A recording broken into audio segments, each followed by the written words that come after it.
Hello everyone, कैसे हैं आप सब। आशा करती हूँ आप सभी स्वस्थ होंगे और अपने अपने लक्ष्य की प्राप्ति में निरंतर लगे होंगे। तो प्यारे साथियों, आज की क्लास में हम सभी भारतेंदु युग, द्विवेदी युग और छायावाद युग यानी कि हिंदी साहित्य के सबसे बड़े 3 युग भारतेंदु, द्विवेदी और छायावाद, इन सभी से 50 एमसीक्यू प्रश्नोत्तर व्याख्या सहित सॉल्व करने वाले हैं। और जो ये खास करके UP, TGT, PGT, UP TET, NET, JRF के लिए बहुत ही उपयोगी है। ठीक है, तो हम लोगों ने जो है आदिकाल में आधुनिक काल में हम लोगों ने मित्रों भारतेंदु युग, द्विवेदी युग और छायावाद युग को कंप्लीट कर लिया है ना, एक-एक करके। अब इसकी मिक्स प्रश्नोत्तरी हम सभी करेंगे, यानी कि एक प्रकार से ये समझिए कि तीनों युग का एक में टेस्ट हो जाएगा। जैसा कि जानते हैं संडे के दिन हम सभी टेस्ट देते हैं, है ना? तो जो भी टॉपिक मतलब कंप्लीट हो जाता है, उसके कंप्लीट होने के बाद जो संडे आता है उसमें हम सभी 50 एमसीक्यू मिक्स करते हैं। तो ठीक उसी वही है जी। हम सभी देखेंगे 50 में से हमारे कितने प्रश्न सही हुए, ठीक है? तो देखेंगे यहाँ हम सभी 3 युग में सबसे पहले देखेंगे भारतेंदु युग, है ना? भारतेंदु युग से प्रश्नों को देखेंगे हम सभी। 1 से 15 प्रश्न इसमें भारतेंदु युग के हैं। भारतेंदु युग के प्रवर्तक कौन माने जाते हैं? ऑप्शन है महावीर प्रसाद द्विवेदी, बी है भारतेंदु हरिश्चंद्र, सी है जयशंकर प्रसाद, डी है प्रेमचंद्र, है ना? तो जैसा सभी जानते हैं कि भारतेंदु के नाम पर ही भारतेंदु युग पड़ा था। तो भारतेंदु इसका जो करेक्ट आंसर होगा वो भी हो जाएगा भारतेंदु हरिश्चंद्र, करेक्ट आंसर भी हो जाएगा। अपने स्कोर जरूर काउंट कीजिएगा आप सभी कि आपके कितने हुए, ठीक है? भारतेंदु हरिश्चंद्र को आधुनिक हिंदी साहित्य का जनक माना जाता है। भारतेंदु हरिश्चंद्र को आधुनिक हिंदी साहित्य का जनक माना जाता है। अगले प्रश्न पर हम चलते हैं। प्रश्न संख्या 2, ज्यादा समय नहीं लेंगे क्योंकि जो है भारत दुर्दशा के रचयिता कौन है? ऑप्शन है बालकृष्ण भट्ट, बी है भारतेंदु हरिश्चंद्र, सी है प्रताप नारायण मिश्र, डी है बद्री नारायण चौधरी। तो भारत दुर्दशा जो है ये भारतेंदु हरिश्चंद्र जी की है। किसकी है? भारतेंदु हरिश्चंद्र जी की रचना है भारत दुर्दशा। आगे हम सभी देखेंगे अगला प्रश्न जो हो जाएगा हमारा, और यह एक देशभक्ति नाटक है। भारत दुर्दशा कैसा नाटक है? देशभक्ति। अगले प्रश्न पर चलते हैं। प्रश्न संख्या 3, भारतेंदु हरिश्चंद्र का समय काल क्या है? भारतेंदु हरिश्चंद्र का समय काल क्या है? ऑप्शन ए है 1850 से 1900, बी है 1868 से 1900, सी है 1900 से 1920 और डी है 1918 से 1936। भारतेंदु युग का समय काल आंसर बताना है हम सभी को। प्रश्न संख्या 3, और इसका करेक्ट आंसर हो जाएगा 1868 से लेकर के 1900, 1868 से लेकर के 1900, यानी कि प्रश्न संख्या 3 का बी हमारा करेक्ट आंसर होगा। अगले प्रश्न पर हम चलेंगे। प्रश्न संख्या जो है 4 देखेंगे। प्रश्न संख्या 4, अंधेर नगरी किसकी रचना है? अंधेर नगरी किसकी रचना है? ऑप्शन है प्रताप नारायण मिश्र, बी है भारतेंदु हरिश्चंद्र, सी है बालकृष्ण भट्ट और डी है प्रेमचंद्र। तो ये भारतेंदु हरिश्चंद्र जी की है। अंधेर नगरी किसकी है? भारतेंदु हरिश्चंद्र जी की रचना है। आगे हम सभी देखेंगे, और यह एक व्यंग्यात्मक नाटक है। प्रश्न संख्या 5 देखेंगे। भारतेंदु युग में प्रमुख भाषा कौन थी? ऑप्शन ए है ब्रजभाषा, बी है अवधी, सी है खड़ी और डी है उर्दू। प्रश्न संख्या 5, प्रश्न संख्या 5 का करेक्ट आंसर क्या होगा? तो हो जाएगा खड़ी बोली। क्या हो जाएगा? खड़ी बोली, ठीक है।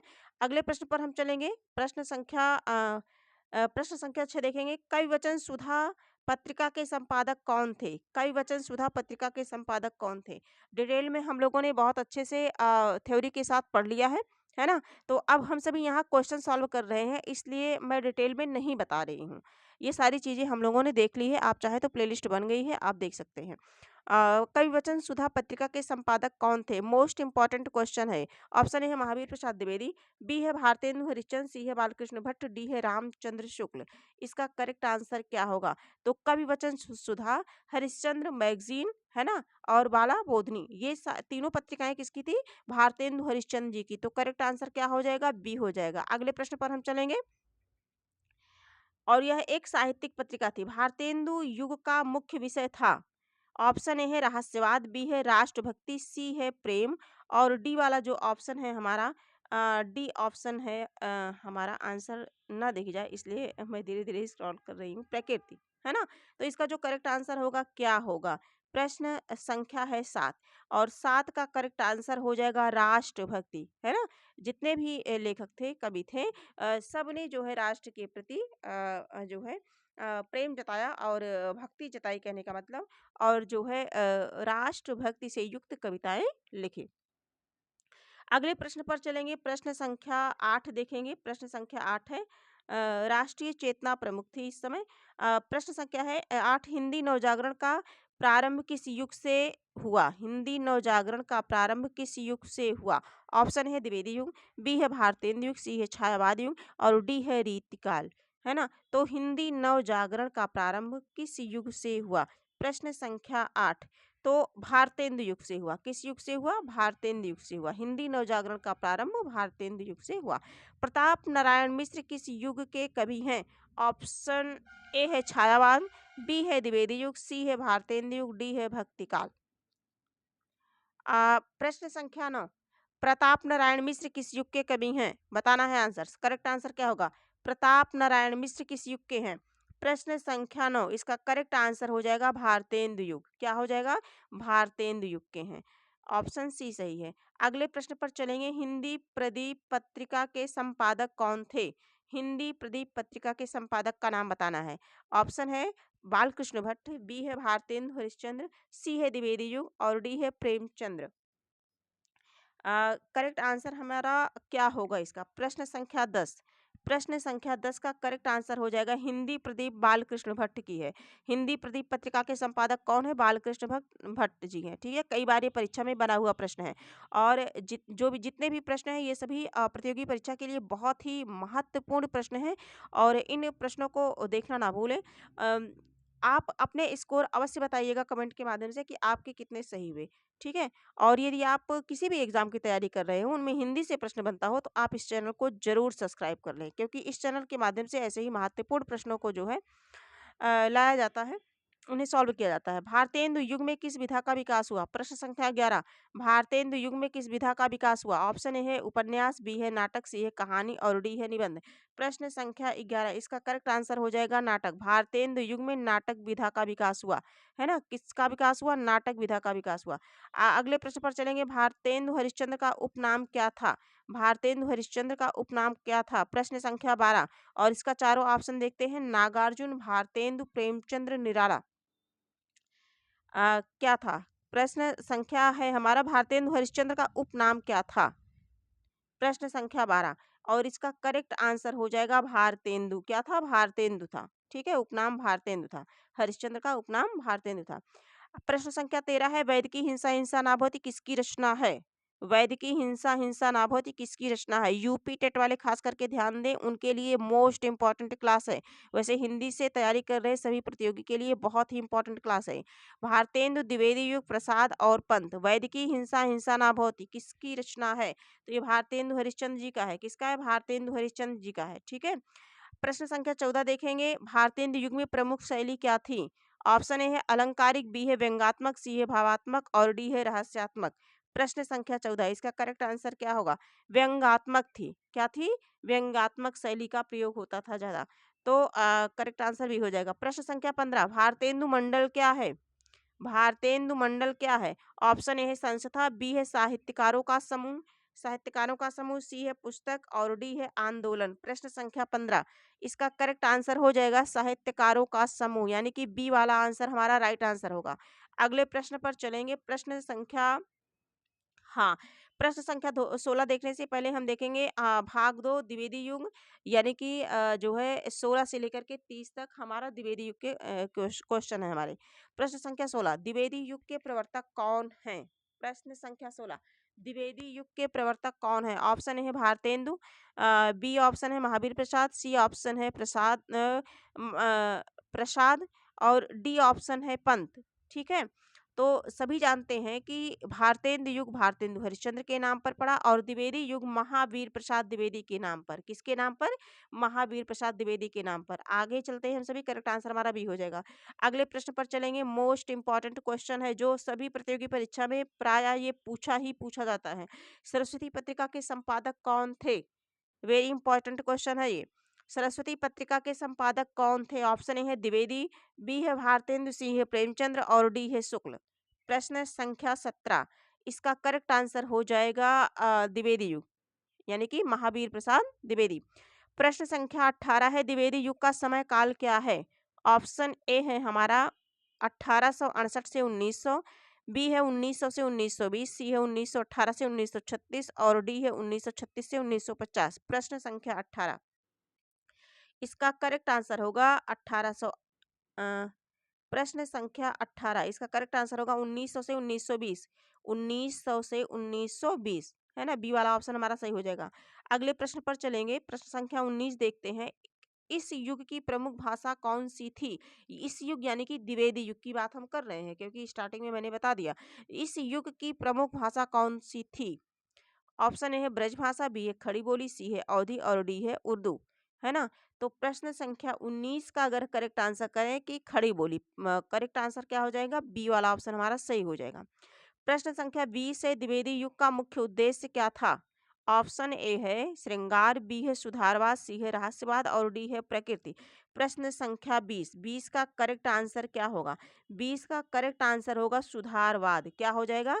सुधारवाद हमारे बी ऑप्शन में है, तो बी वाला ऑप्शन हमारा सही हो जाएगा। प्रश्न संख्या 21 देखेंगे, भारत भारती किसकी रचना है? प्रश्न संख्या 21, ऑप्शन ए है प्रसाद, बी है मैथिली शरण गुप्त, सी है पंत और डी है निराला। भारत भारती किसकी रचना है?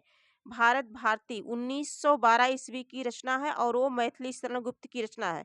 और ये राष्ट्रभक्ति पर आधारित रचना है और इसी रचना के माध्यम से महात्मा गांधी ने मैथिली शरण गुप्त को राष्ट्रकवि की उपाधि दी थी। ठीक है, अगले प्रश्न पर हम चलेंगे। अगला प्रश्न है हमारा, राष्ट्रकवि किसे कहा जाता है? प्रश्न संख्या 22, ऑप्शन ए है प्रसाद, बी है गुप्त, सी है निराला और डी है पंत। तो मैथिली शरण गुप्त को महात्मा गांधी ने दिया था भारत भारती रचना पर। ठीक है, अगले प्रश्न पर चलेंगे। प्रश्न संख्या 23 देखेंगे, साकेत के रचयिता कौन है? ऑप्शन ए है गुप्त, बी है प्रसाद, सी है पंत और डी है निराला। साकेत, प्रश्न संख्या 23, साकेत किसकी रचना है? तो साकेत गुप्त की रचना है, यानी कि मैथिली शरण गुप्त, है ना। ऑप्शन ए हमारा सही हो जाएगा।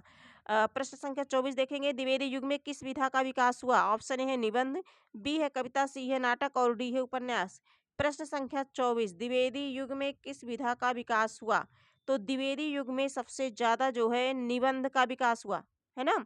किसका? भारतीय युग में नाटक, द्विवेदी युग में निबंध।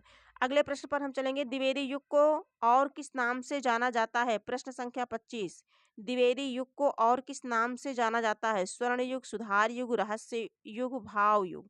प्रश्न संख्या 25, इसका करेक्ट आंसर हो जाएगा सुधार युग। क्या हो जाएगा? सुधार युग, यानी कि ऑप्शन हमारा बी सही हो जाएगा। अगले प्रश्न पर चलेंगे, प्रश्न संख्या 26, प्रिय प्रवास के रचयिता कौन है? ऑप्शन ए है हरिऔध, बी है गुप्त, सी है प्रसाद यानी कि जयशंकर प्रसाद और डी है निराला, है ना। प्रश्न संख्या 26 का करेक्ट आंसर बताना है। प्रश्न संख्या 26, ये हो जाएगा हरिऔध, प्रिय प्रवास, वैदेही वनवास, है ना। ये सारी चीजें किसकी हैं? हरिऔध जी की हैं। करेक्ट आंसर हमारा ए हो जाएगा। अगले प्रश्न पर चलेंगे। हाँ, अगर ऐसे ही उपयोगी प्रश्नोत्तरी पाने के लिए आप इस चैनल को लाइक एंड सब्सक्राइब जरूर करें, और हाँ, हो सके तो अपने कुछ मित्रों तक शेयर कर दें। प्रियंका हिंदी एकेडमी चैनल को लाइक सब्सक्राइब अवश्य करें। द्विवेदी युग में साहित्य का स्वर कैसा था? ऑप्शन ए है भावुक, बी है शिक्षात्मक, सी है रहस्यात्मक और डी है श्रृंगारिक। द्विवेदी युग में साहित्य का स्वर कैसा था? प्रश्न संख्या 27, द्विवेदी युग में साहित्य का स्वर क्या कैसा था? शिक्षात्मक था। कैसा था? शिक्षात्मक, यानी कि बी वाला ऑप्शन हमारा सही हो जाएगा। प्रश्न संख्या 28 है, कविता क्या है? निबंध किसने लिखा है? कविता क्या है? मोस्ट इंपॉर्टेंट क्वेश्चन है। ऑप्शन है द्विवेदी, बी है शुक्ल, डी है सी है गुप्त और डी है प्रसाद। 28 नंबर का प्रश्न है, करेक्ट आंसर हो जाएगा शुक्ल, यानी कि आचार्य रामचंद्र शुक्ल का निबंध है कविता क्या है। अगले प्रश्न पर चलेंगे, करेक्ट आंसर इसका बी होगा। अगले प्रश्न पर चलेंगे, द्विवेदी युग के प्रमुख आलोचक कौन है? ऑप्शन ए है रामचंद्र शुक्ल, बी है प्रसाद, सी है निराला और डी वाला ऑप्शन है हमारा, डी वाला ऑप्शन देख लेते हैं, पंत, है ना। प्रसाद, पंत, निराला और शुक्ल द्विवेदी युग के प्रमुख आलोचक। प्रश्न संख्या 29, 29 का करेक्ट आंसर ए हो जाएगा। क्या हो जाएगा? ए हो जाएगा। अगले प्रश्न पर हम चलेंगे, प्रश्न संख्या 30 देखेंगे, इस युग में प्रमुख तत्व क्या था? द्विवेदी युग में प्रमुख तत्व क्या था? कल्पना, नैतिकता, रहस्य और प्रकृति। प्रश्न संख्या 30, इसका करेक्ट आंसर हो जाएगा नैतिकता, यानी कि बी वाला ऑप्शन हमारा सही हो जाएगा। अगला है टॉपिक हमारा छायावाद युग, 31 से लेकर के 50 तक छायावाद युग के प्रश्नों को सम्मिलित किया गया है। भाग 3, छायावाद युग का समय काल क्या है? 31 नंबर का प्रश्न है। 4 ऑप्शन है हमारे सामने, इनमें से देखना है। तो 1936 से लेकर के 1950 तक। ऑप्शन ए है 1900 से 1920, बी है 1918 से 1936, 1936 से 1950, 1950 से 1900, है ना? तो 1918 से लेकर के 1936 तक हमारा क्या है? छायावाद युग है। प्रश्न संख्या 31 का करेक्ट आंसर बी हो जाएगा। अगले प्रश्न पर हम चलेंगे। प्रश्न संख्या 32 देखेंगे। छायावाद के 4 स्तंभ कौन हैं? छायावाद के 4 स्तंभ कौन हैं? प्रसाद पंत निराला, गुप्त प्रसाद पंत निराला, है ना? चारों ऑप्शन में से कौन सा हमारा सही है? तो प्रसाद पंत निराला महादेवी, है ना? ये 4 स्तंभ हैं। अगले प्रश्न पर हम चलेंगे। कामायनी के रचयिता कौन हैं? कामायनी, कामायनी किसकी रचना है? तो कामायनी जो है जयशंकर प्रसाद की रचना है। किसकी रचना है? जयशंकर प्रसाद की रचना है। कितने सर्ग हैं इसमें? 15, ठीक है? अगले प्रश्न पर हम चलेंगे। प्रश्न संख्या इसमें हमारा बी वाला आंसर सही हो जाएगा। अगले प्रश्न पर चलेंगे। प्रश्न संख्या 34, निराला का वास्तविक नाम क्या है? प्रश्न संख्या 34, निराला का वास्तविक नाम क्या है? Option A Suryakant Tripathi, B है जयशंकर प्रसाद, सी है सुमित्रानंदन पंत, डी है महादेवी वर्मा। ज्यादा टाइम नहीं वेस्ट करेंगे। है सूर्यकांत त्रिपाठी निराला, ठीक है? करेक्ट आंसर ये हो जाएगा। प्रश्न संख्या 35 है। पल्लव किसकी रचना है? पल्लव प्रसाद पंत निराला महादेवी, पल्लव किसकी रचना है? प्रश्न संख्या 35। 35 इसका करेक्ट आंसर हो जाएगा सुमित्रानंदन पंत, है ना? यानी कि बी वाला ऑप्शन हमारा सही हो जाएगा, सुमित्रानंदन पंत। यामा की रचयिता कौन है? ऑप्शन है महादेवी वर्मा, बी पंत, सी निराला, डी प्रसाद। इसका करेक्ट आंसर क्या होगा? 36 नंबर का यामा महादेवी वर्मा का है ना? आगे हम सभी देखेंगे। अगला प्रश्न है हमारा, छायावाद की मुख्य विशेषता क्या है? प्रश्न संख्या 37। ऑप्शन ए है राष्ट्रवाद, बी है आत्मानुभूति, सी है सुधारवाद और डी है यथार्थवाद। 37 नंबर का प्रश्न है। प्रश्न संख्या 37, इसका करेक्ट आंसर हो जाएगा आत्मानुभूति। छायावाद की मुख्य विशेषता क्या है? आत्मानुभूति, ठीक है? अगले प्रश्न पर हम सभी चलते हैं। प्रश्न संख्या 38 देखते हैं। छायावाद को और किस नाम से जाना जाता है? छायावाद को और किस नाम से जाना जाता है? रहस्यवाद, स्वच्छंदतावाद, सुधारवाद और यथार्थवाद। तो छायावाद का जो और दूसरा नाम है वो क्या है? रहस्यवाद है। क्या है? रहस्यवाद है।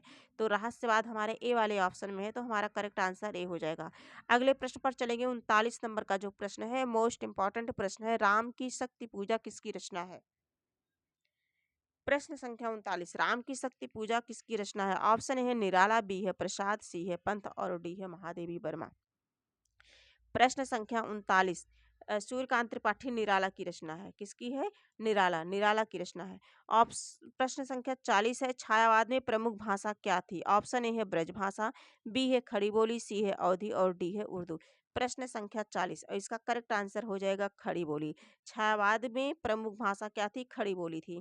प्रश्न संख्या 41 है।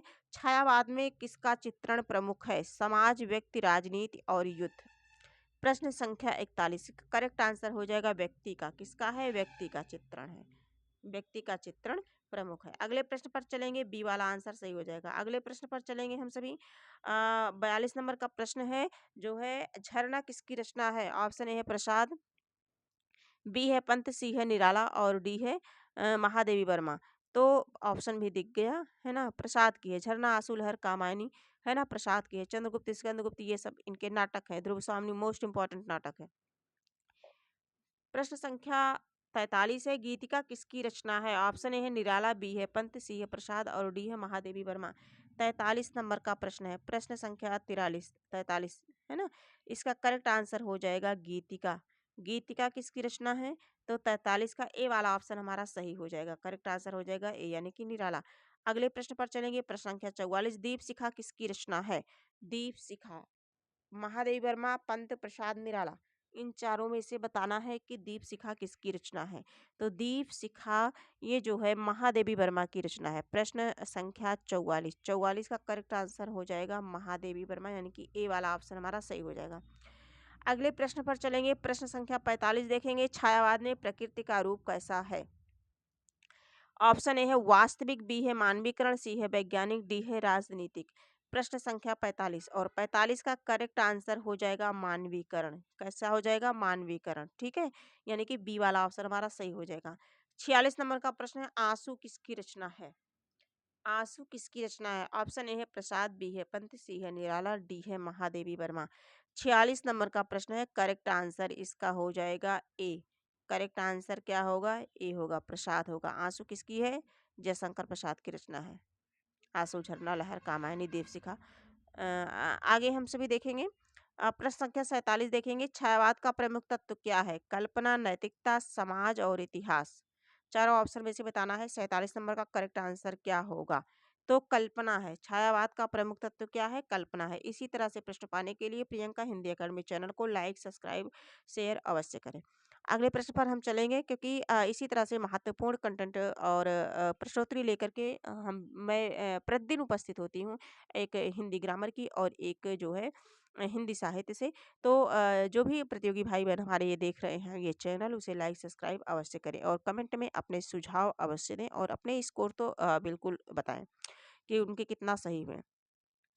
छायावाद में काव्य का स्वर कैसा है? छायावाद में काव्य का स्वर कैसा है? उपदेशात्मक, बी है आत्मिक, सी है राजनीतिक और डी है व्यंग्यात्मक। 48 नंबर का जो है करेक्ट आंसर होगा जो है आत्मिक। क्या हो जाएगा? आत्मिक हो जाएगा। आत्मिक।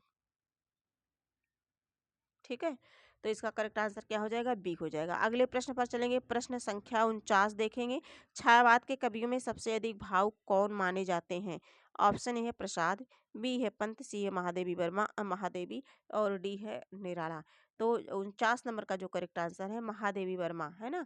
और विरह की कवयित्री इन्हें कहा जाता है, विरह की वेदना की मूर्ति। अगले प्रश्न पर हम चलेंगे। 50 नंबर का प्रश्न है जो कि हमारा इस जो है टेस्ट का आखिरी प्रश्न है। 50 नंबर का प्रश्न है, छायावाद का अंत किसके बाद माना जाता है? छायावाद का अंत किसके बाद माना जाता है? 1936, 1947, 1950, 1920। छायावाद का अंत, प्रश्न संख्या 50, इसका करेक्ट आंसर हो जाएगा 1936। ठीक है, तो इस तरह से आज की क्लास में हम लोगों ने कितने प्रश्नों को किया? टोटल 50 प्रश्नों का टेस्ट दिया और ये 50 प्रश्न हिंदी साहित्य के सबसे बड़े युग यानी कि भारतेंदु युग, द्विवेदी युग और छायावाद युग, 3 टॉपिक को हम लोग अभी तक पढ़ रहे थे। कंटेंट के माध्यम से, क्वेश्चन के माध्यम से देख रहे थे और आज टोटल क्वेश्चन के माध्यम से संडे के दिन हम लोगों ने टेस्ट किया, टेस्ट लिया। ठीक है, तो टेस्ट देने पर हमारे कितने मार्क्स बने? यानी कि 45, 45 या 40 या 48 है ना, 49 या 35 जो भी है, जो भी आपका स्कोर है आप ईमानदारी से अवश्य बताइएगा। और ये class UP TGT PGT Bihar शिक्षक भर्ती तैयारी 4.0 UGC NET UP TET S TET UPP सभी के लिए मोस्ट इम्पॉर्टेंट प्रश्न है। यदि आप इस क्लास को ज्वाइन करते हैं तो इस जो भी हम सभी प्रश्नोत्तरी करते हैं, जो भी क्वेश्चन बनाते हैं, प्रैक्टिस लगाते हैं, इनमें से हूबहू क्वेश्चन आपको परीक्षा में देखने को अवश्य मिलेंगे। तो इस क्लास को करना और इस चैनल को लाइक सब्सक्राइब करना ना भूलें। आज के लिए इतना ही, हम फिर मिलेंगे, तब तक के लिए